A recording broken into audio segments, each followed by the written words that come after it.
Notification of post ಈಗಾಗಲೇ ನಾವು teachers ನೌಕರಿಯನ್ನ ಸುಮಾರು 6,500 ಕಲ್ಯಾಣ ಕರ್ನಾಟಕದಲ್ಲಿ ಮಾಡಬೇಕು ಅಂತ ಐಡೆಂಟಿಫೈ ಮಾಡಿದೀವಿ. ಕೆಲವೇ ದಿನಗಳಲ್ಲಿ ನೋಟಿಫಿಕೇಶನ್ ಆಗುತ್ತೆ.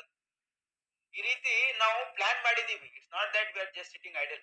ಈಗ 15,000 ಒಂದ್ ವರ್ಷ ಒಳಗಾಗಿ ನಿಮಗೆ ಯಾವ ಇಲಾಖೆಯಲ್ಲಿ ಎಷ್ಟೆಷ್ಟು ಮಾಡಿದೀವಿ ಅಂತ ಪಟ್ಟಿ ಕೊಡ್ತೀವಿ. ಮುಂದೆ ಬರ್ತಕ್ಕಂಥ 2 ವರ್ಷಗಳಲ್ಲಿ 25,000 ಹುದ್ದೆಗಳನ್ನ ಭರ್ತಿ ಮಾಡ್ತಕ್ಕಂಥ ಐಡೆಂಟಿಫಿಕೇಶನ್ ಕೂಡ ಒಂದ್ ನಿಮಿಷ ಅದೇ ಇಷ್ಟ ಸುತ್ತನೆ ಹೇಳ್ತಾ ಇದ್ದೀನಿ. ಸುಮಾರು 6,500 ಅತಿ ಶೀಘ್ರದಲ್ಲಿ 6,500 ಟೀಚರ್ಸ್ ಅನ್ನ ಆಫರ್ ಮಾಡ್ತಾ ಇದ್ದೀವಿ. ಕಲ್ಯಾಣ ಕರ್ನಾಟಕದ ಹೇಳ್ತಾ ಇದ್ದೀನಿ.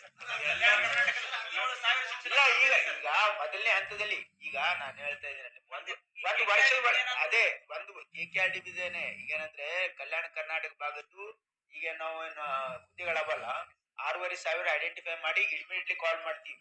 ಇದನ್ನ 1 ಇಯರ್ ಅದನ್ನ 6 ಮಂತ್ಸ್ ರಿಕ್ರೂಟ್ಮೆಂಟ್ ಮಾಡಿ ಮತ್ತೆ ನೆಕ್ಸ್ಟ್ ಹಂತದಲ್ಲಿ ಮತ್ತೊಂದು 10,000 ಈ ರೀತಿ ನಾವು ಪ್ಲಾನ್ ಮಾಡಿದೀವಿ. ಕಲ್ಯಾಣ ಕರ್ನಾಟಕದ ಭಾಗದ ಮಕ್ಕಳಿಗೆ ನಮ್ಮ ಬಹಳ ಸ್ಪಷ್ಟವಾಗಿರ್ತಕ್ಕಂಥ ಸರ್ಕಾರದ ಒಂದು ಭರವಸೆ ಏನಿದೆ ಅಂದ್ರೆ